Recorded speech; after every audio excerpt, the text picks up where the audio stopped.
Moving on, in a family of 5 sisters, the average weight of the 4 sisters weighing the least is 50 kg. Average of the 4 sisters weighing the most is 55 kg. What is the difference between the maximum and minimum possible overall average weight? ठीक है जी,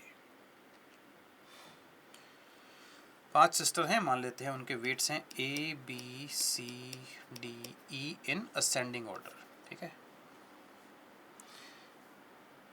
The average weight of 4 sisters weighing the least is 50. So A plus B plus C plus D gives you 50 into 4, that is 200.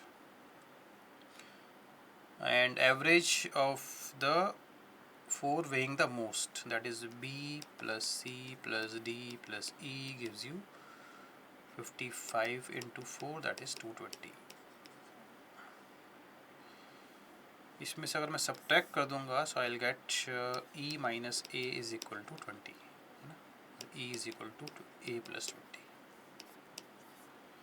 पूछा क्या है, difference between maximum and minimum possible overall weight क्या होगा. ठीक है, मतलब A plus B plus C plus D plus E upon 5 का value पूछ रहा है क्या होगा.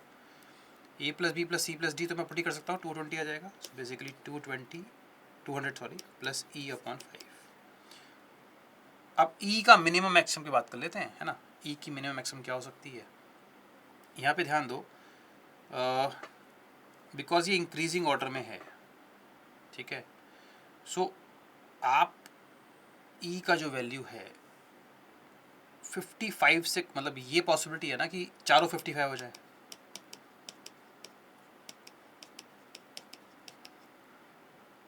अगर किसी का वेट कम करते हो, ये बी सी डी ई की बात कर रहा हूँ, है ना, और ये इंक्रीजिंग ऑर्डर में होना चाहिए, मतलब non decreasing I should say है, क्योंकि सेम भी हो ही सकता है, राइट. नॉन डिक्रीजिंग ऑर्डर में है, तो अगर मैं इसको कम करूँगा तो ये वैल्यू बढ़ेगी.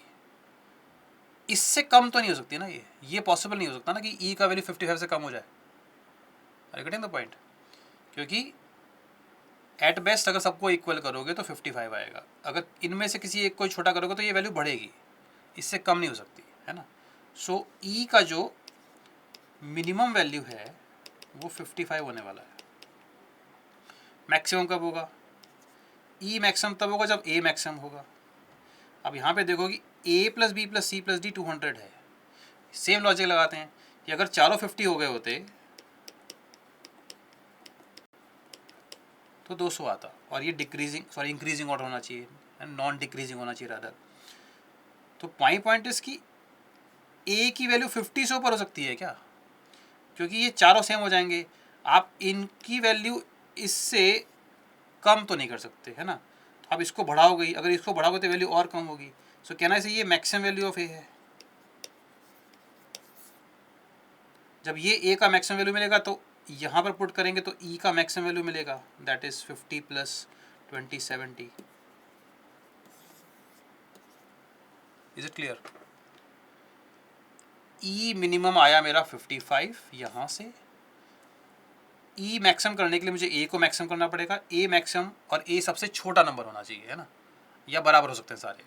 तो इसको सबसे छोटा करने के लिए 50 से मैक्सिमम करने के लिए 50 से बड़ा तो मैं नहीं कर पाऊँगा, बिकॉज चारों 50 हो जाएंगे तो 200 बन जाएगा, नॉन डिक्रीजिंग है.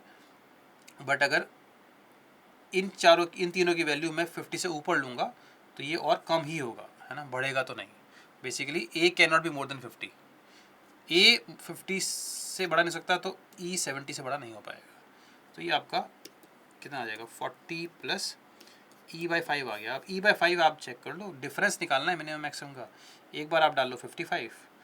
सो इसकी ज़रूरत नहीं है मेरे को, है ना, डिफरेंस निकालना तो कैंसिल हो जाएगा वैसे भी.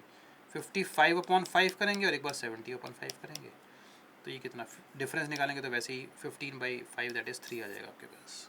करेक्ट.